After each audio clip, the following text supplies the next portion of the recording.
terus meluk musim aku suruh. Allahu ahad, Allahu samad, lam yalid wa lam yulad wa lam yakul lahu kufuwan ahad. Wahai Utang darah dibayar darah. Disutradarai oleh Saiful Reza Sukor, film ini berkisah tentang seorang gadis bernama Roxana yang harus menanggung beban hidup akibat ulah kedua orang tuanya. Sebagai gadis belia, Roxana memiliki kehidupan yang berwarna, penuh dengan kisah romansa anak SMA.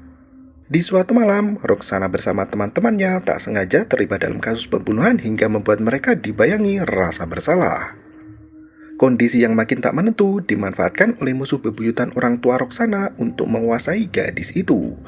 Mereka menggunakan ilmu Sumbaleweng untuk membangkitkan mayat dan dijadikan senjata pemusnah keturunan.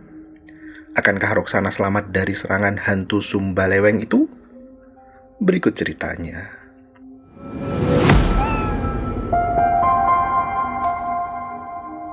Sore itu tubuh Roxana yang tak berdaya diseret oleh pria misterius menuju ke tempat tersembunyi. Setelah melakukan pertarungan panjangnya, Roxana menemukan arti penting kehidupan yang penuh dengan onak dan duri. Semua anggota keluarganya telah mati dan kini hanya tinggal ia sendiri. Roxana adalah satu dari para saksi dalam bengisnya kegelapan. Ia pun bertanya dalam hati, akankah kejahatan itu berakhir? Dan film pun dimulai. Kisah bermula 2 hari sebelum terjadi perubahan besar di hidup Roxana. Malam itu, ia mendampingi sang kekasih hati Arman yang gemar bertarung di arena tinju. Wajah Arman sudah babak belur dihajar lawan. Sang pelatih memaksa petinju andalannya itu untuk mengerahkan segala kekuatan dan memenangkan pertandingan. Yusman dan Zaitun ikut meramaikan suasana dengan meneriakkan nama Arman. Setelah pertarungan yang cukup sengit,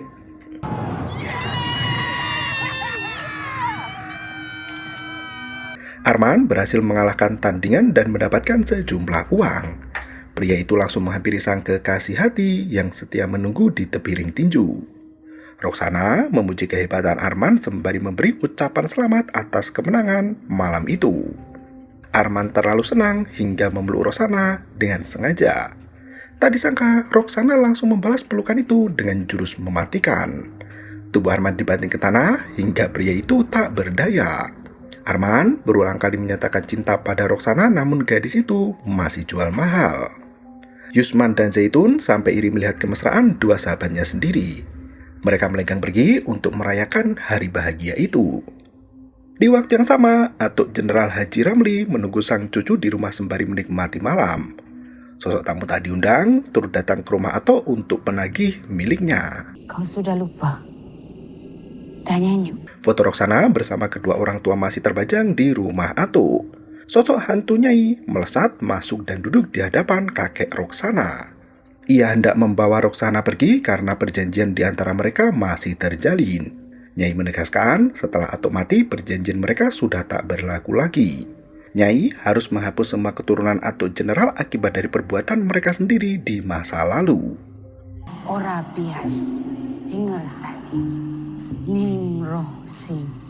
Nyai menggunakan mantra Jawa untuk menunjukkan kesaktian ilmu goibnya. Atau bersiaga dengan menodongkan sebilah parang. Nyai pun hilang dari hadapan Atuk dengan teriakan yang memekakan telinga. Sementara itu, dua supir ambulan bernama Manap dan Amir sibuk mencari mayat di jalanan kota untuk memenuhi permintaan sang dukun sakti. Dukun itu menjanjikan sebongkah emas jika mereka bisa membawa mayat manusia yang masih segar dan baru mati. Amir sampai terkejut mendengar perjalanan malam itu yang ternyata membawa misi besar, yaitu mencari mayat. Di waktu yang sama, mobil Arman berhenti di pom bensin agar Yusman dan Zaitun bisa berbelanja makanan. Ia ditinggalkan berdua bersama Roxana di dalam mobil itu.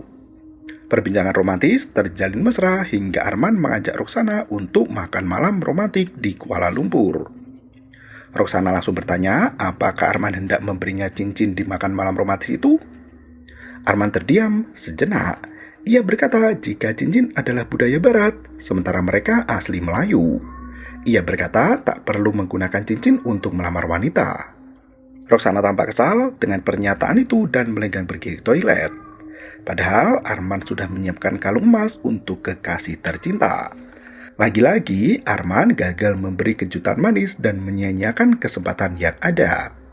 Di tempat lain, Yusman terkekeh melihat nama kasir yang ternyata Russell. Ia bertanya apakah nama Mas Kasir itu benar-benar Russell. You rasa? Saya rasa, awak rasa, nama saya Russell. Roxana sudah masuk ke dalam bilik toilet dan duduk dengan tenang di sana. Ia tidak menyadari ada sosok mengerikan yang menjulurkan tangannya di atas pembatas bilik. Saat Roxana keluar dari ruangan itu, tiba-tiba pria berjubah kuning menyerangnya dari belakang.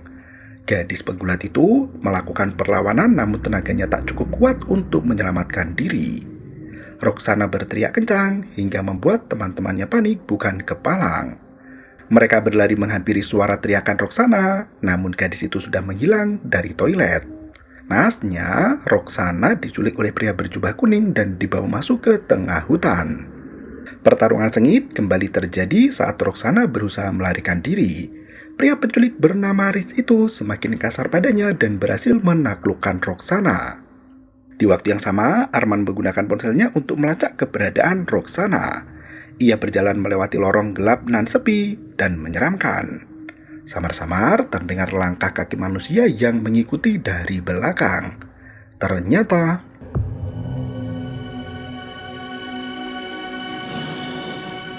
sosok pria berbadan kekar berlari mendekati Arman dan Arman bingung mengetahui sosok itu menghilang dalam sekejap mata. Ia berbalik badan untuk melanjutkan perjalanan dan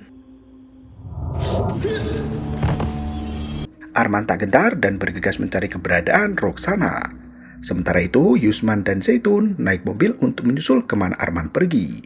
Sosok berjubah kuning itu sibuk mengasah pisau sembari bicara ngelantur ngalor ngidul. Ia berjanji akan memberi makanan untuk Roxana setelah bermain-main dengannya. Tangan Roxana sudah diikat ke atas sementara tubuhnya penuh luka memar dan lebam. Riz mengagumi mata Roxana yang indah dan berencana untuk mencungkilnya. Ia merogoh ke dalam jaket dan menyadari mainannya telah hilang. Riz panik bukan kepalang dan mencari mainan kesukaannya di sekitar gubuk. Di waktu yang sama, Yusman dan Zaitun berjalan memasuki hutan dengan penerangan dari ponsel masing-masing. Seketika itu menjelaskan jika Roxana disekap di dalam gubuk bambu. Ia meminta dua sahabatnya itu untuk berjaga, sementara ia akan memeriksa ke dalam gubuk itu. Roxana melihat ponselnya mencuat dari jaket merah yang tergeletak di depannya. Ia menggunakan kaki untuk meraih ponsel itu, namun Riz sudah kembali. Penculik itu tersenyum melihat ada tamu yang datang. Ia mempersilahkan Arman untuk masuk ke dalam dan mengecoh pria itu dengan pisau tajam. Untungnya, Arman jago gulat dan mengetahui taktik serangan yang membabi buta. Ia pun menghajar Riz sampai kewalahan. Riz lari kalang kabut di mana Arman terus mengejar sampai dapat. Yusman dan Zaitun membantu Roxana untuk melepaskan ikatan di tangan. Mereka bergegas masuk ke dalam mobil setelah menyadari ada mayat yang membusuk di dalam gubuk penculik. Arman berlari kencang mengejar pria itu hingga terpaut jarak yang cukup jauh dari tempat penculikan.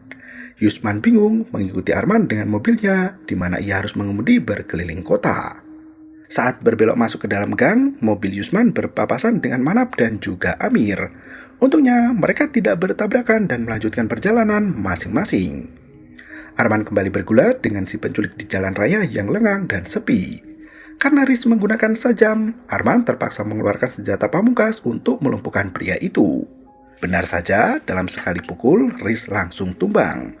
Arman tak bisa menghentikan tangannya yang sibuk membogem kepala pria penjahat. Tak berselang lama, mobil Yusman berhasil menemukan Arman dan menghentikan amukan mematikan itu. Yusman meminta Arman untuk segera masuk ke dalam mobil agar mereka bisa kabur dari tempat itu. Naasnya,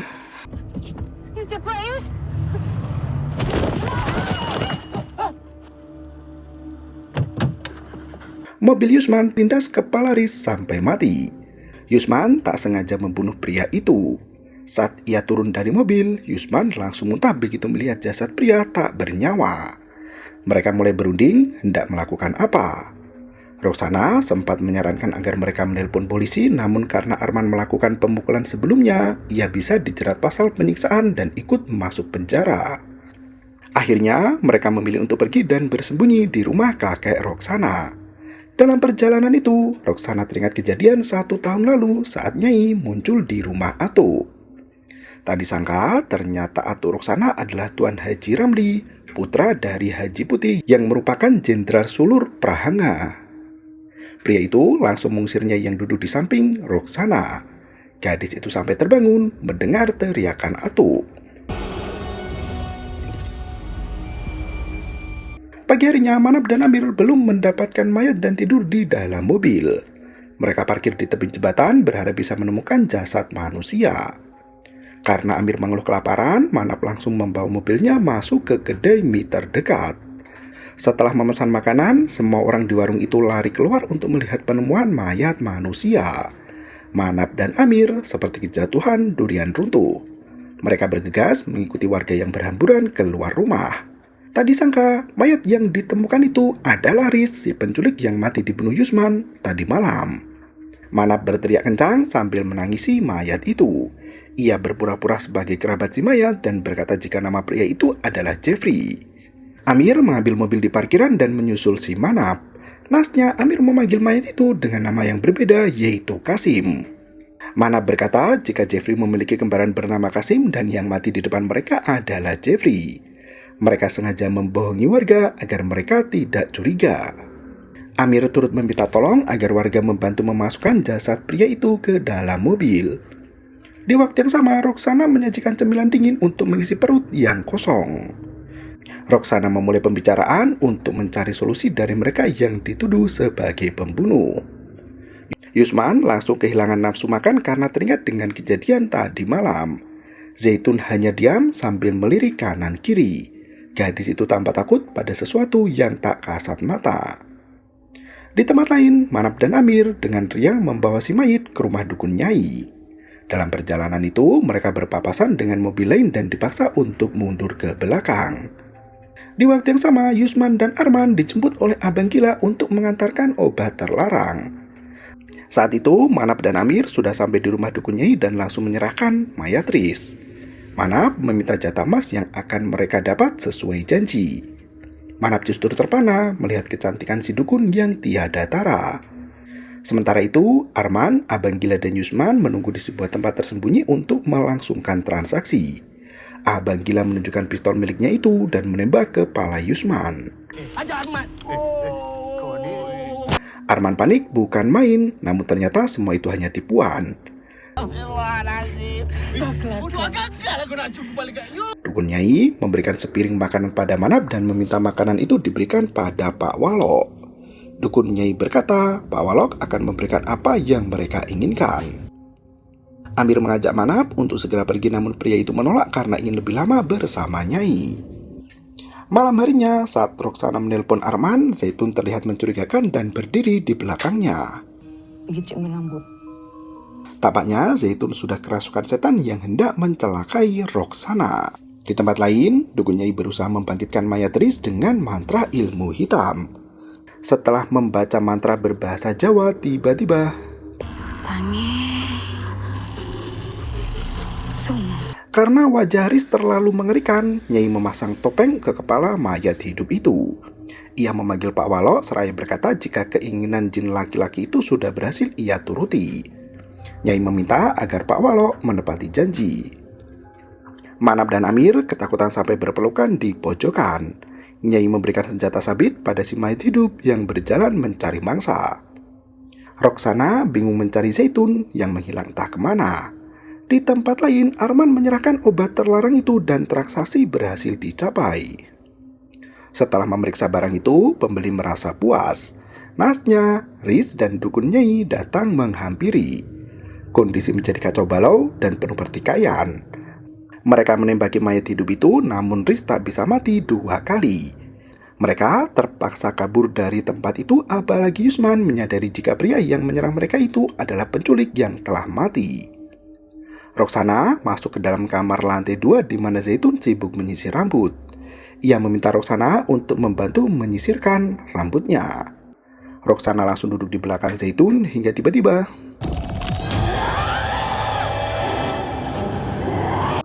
mayat hidup itu mengejar Arman dan Yusman dengan cara berlari sementara mereka naik mobil.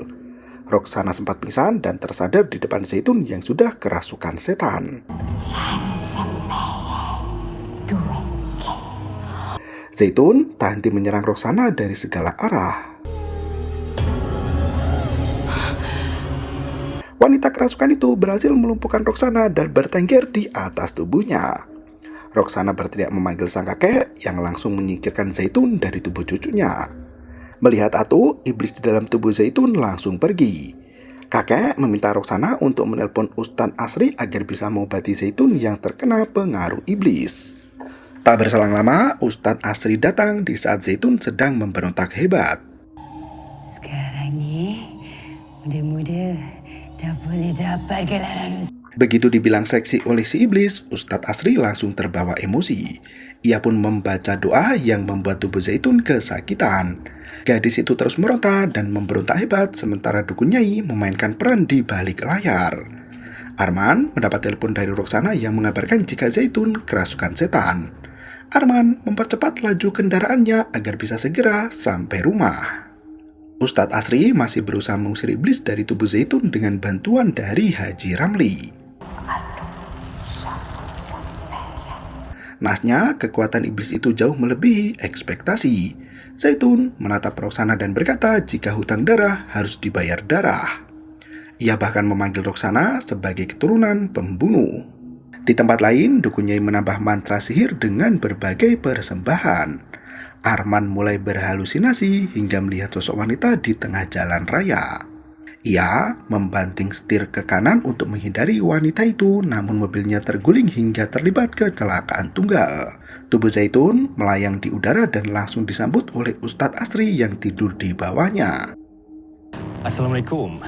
Siapa nama awak? Arman dan Yusman berhasil selamat meski mobilnya terbalik di jalanan. Mereka heran dengan sosok penampakan wanita yang menghilang begitu saja. Mereka terpaksa jalan kaki untuk pulang ke rumah Atu hingga tiba-tiba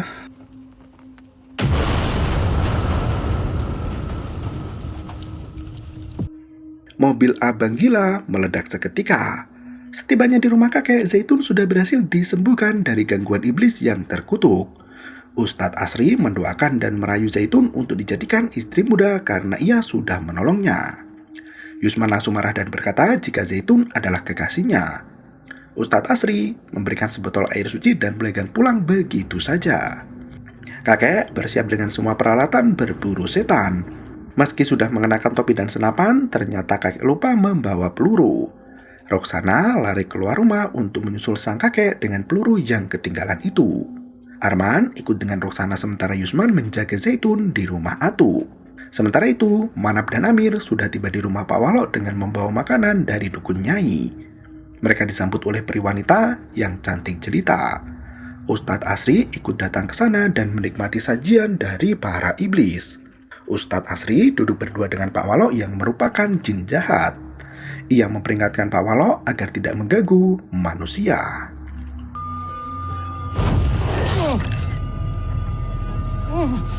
Nasnya, sajian kopi yang diberikan Pak Walok mengandung obat bius yang langsung membuat Ustadz Asri tak sadarkan diri.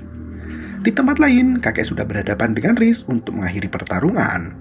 Roxana memanggil dari kejauhan untuk meminta peluru kepada Atu. Nasnya, Atu sudah mati terkena tebasan iblis Riz.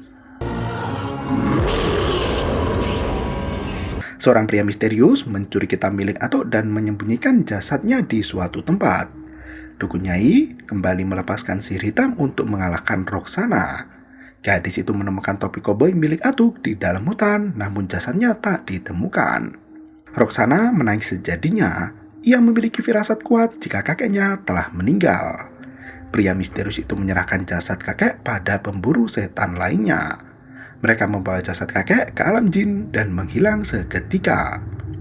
Pak Walok memanggil Amir dan Manap untuk menghadap di tempat lain. Yusman kehilangan Zaitun saat dia keluar dari rumah untuk menyingkirkan meja yang rusak.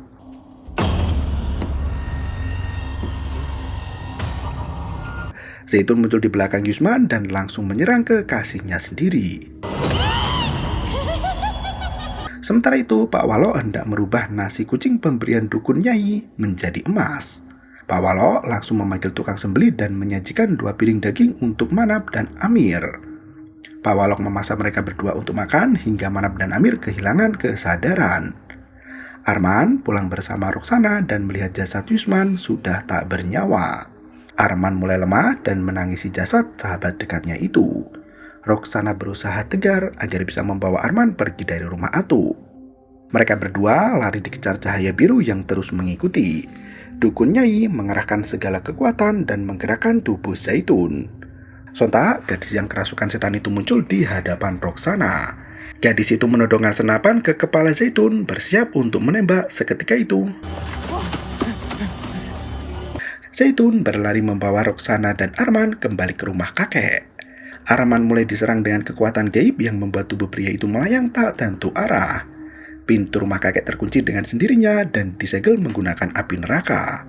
Roksana terpisah dari sang kekasih dan berusaha menembak pintu itu menggunakan senapan kakeknya. Meski sudah berulang kali mencoba, pintu itu tetap terkunci dan tak mau terbuka. Roksana menangis sembari berkata jika ia ketakutan. Arman mengutarakan rasa cintanya yang mendalam pada Roksana. Ia meminta Roksana agar tetap kuat dan menghadapi semuanya bersamanya. Zaitun muncul di belakang Roksana dengan tubuh bergelimang darah. Nyai sibuk membaca mantra dihampiri oleh sosok jin jahat bernama Pak Walo. Jin itu meminta Nyai untuk membawa Roksana kepadanya. Ia ingin Roksana datang dalam keadaan yang sempurna tanpa kurang suatu apapun. Nyai hanya bisa mengangguk dan menuruti keinginan si iblis. Zaitun langsung mendekati Roksana dan berkata jika Pak Walo ingin bertemu dalam keadaan yang sempurna. Arman menenggak air suci dari Ustadz Asri dan melumuri kedua tangannya dengan air itu. Ia bersiap untuk melakukan perlawanan terhadap si mayat hidup yang tak bisa mati lagi. Pertempuran itu berlangsung sengit di mana Arman merasa sedang tanding tinju. Di waktu yang sama, Zaitun menghampiri Roksana dengan parang di tangannya. Roksana menodongkan senapan ke kepala Zaitun dan gadis itu mati di tangan sahabatnya sendiri. Roksana tersungkur tak berdaya setelah melihat jasad Zaitun yang tak bernyawa. Riz bangkit kembali dan mencekik leher Arman. Seketika itu, adegan menjadi gambar komik di mana pertempuran antara mereka berdua masih berlanjut. Arman dibekukan sampai lusuh dan lehernya digorok menggunakan pedang sabit. Roksana belum mengetahui jika sang kekasih telah mati. Dukun Nyai masuk ke rumah Atuk dan menjelaskan pada Roksana jika hutang darah dibayar dengan darah. Orang tua Roksana adalah pemburu dukun yang beraksi di tanah Melayu. Sebagai pengamal ilmu hitam, keluarga Nyai sudah dibabat habis tak bersisa. Nyai menegaskan bahwa ilmu hitam akan terus tumbuh dan semakin banyak seiring bertambahnya waktu. Meski keluarga Roksana menghabisi mereka, para pengilmu akan terus menemukan jalan untuk menaklukkan dunia. Roksana muak dengan permainan dukun Nyai yang merenggut semua anggota keluarga. Pria misterius dengan tutup wajah itu masuk ke dalam rumah Atuk. Pria itu bernama Tantari yang diperintah untuk menghancurkan Nyai. Tantari menyelamatkan Roksana dan memberikan senapan pada gadis itu. Nyai melarikan diri dengan langkah 1000, namun Tantari tetap mengejarnya. Roksana menangis keluar dari rumah sang kakek.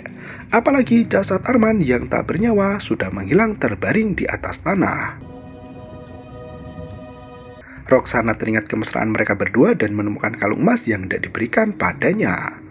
Roksana mengumpulkan segala keberanian untuk membalaskan dendam kematian Arman. Di tempat lain, Ustadz Asri, Manap, dan Amir sudah dimasukkan ke dalam ruang tumpukan mayat.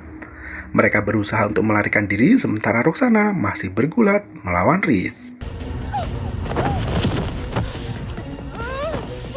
Roksana menggunakan segala kekuatan untuk melawan mayat hidup itu. Tantari dan Nyai juga turut unjuk gigi saling serang satu sama lain. Dua pertarungan itu berlangsung panjang dari malam, pagi, sampai sore. Tantari memanggil senjata pamungkas yang bisa terbang menghampiri majikan. Ia berhasil melumpuhkan Nyai, namun mantra sihir melumpuhkan Tantari. Sosok Tantari menghilang meninggalkan senjata. Roksana berlari kencang dan menusuk Nyai dengan senjata Tantari. Begitu Nyai sekarat, sosok mayat hidup Riz ikut mati. Tantari muncul lagi dan membunuh Nyai. ia menyeret tubuh Roksana menuju ke tempat rahasia. 6 bulan kemudian, Roksana datang menemui Pak Walok. Gadis itu sudah menjadi pembunuh ilmu hitam sama seperti para leluhur. Ia memperingatkan Pak Walok untuk membayar kematian keluarganya sendiri. Ternyata Pak Walok sakit hati karena pinangannya ditolak oleh Roksana. Ia sengaja membunuh Ato, Arman, dan juga Zaitun agar Roksana bertekuk lutut di hadapannya. Naas, gadis itu tak pernah gentar dengan bengisnya kegelapan. Ia berkata bahwa Tuhan pun tidak akan pernah memaafkan Pak Walok. Roksana menegaskan jika jin dan manusia tidak akan pernah bisa bersatu.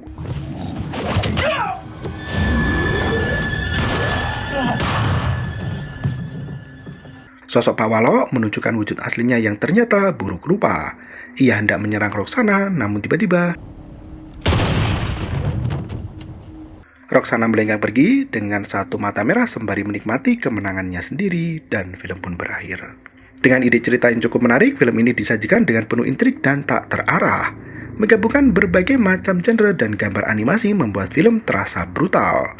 Jalan cerita yang tidak berfokus pada satu masalah menambah rasa penasaran. Bahkan di akhir cerita, kisah Manap dan Amir tidak dijelaskan keberlangsungan hidup mereka. Meski didominasi dengan adegan aksi, film ini menyajikan drama percintaan yang mengharu biru. Pada akhirnya, apa yang ditakdirkan tetap terjadi. Roksana melanjutkan misi para leluhur untuk memusnahkan pelaku ilmu hitam. Ia dijaga oleh kelompok tertentu yang masih dirahasiakan. Tampaknya akan ada sequel kedua yang menjelaskan asal-usul hero pembunuh dukun itu. Terima kasih dan sampai jumpa. Yaw, yaw, yaw, bermau itu ketarep.